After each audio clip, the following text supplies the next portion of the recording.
Hi guys, for today's video, I will teach you how to turn off Spotify Shuffle Play.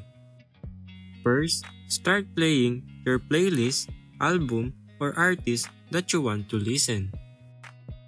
Tap on the Now Playing bar at the bottom of the screen to open the playback controls. If you are using a mobile device, swipe up on the playback controls to reveal the shuffle button. If shuffle is currently turned on, the shuffle button will be green, like this.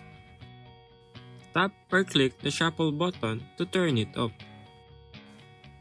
The button should turn gray or white when shuffle is turned off. Once shuffle is turned off, your playlist, album, or artist will play in order from start to finish. Then that's it. That's how you turn off Spotify Shuffle Play.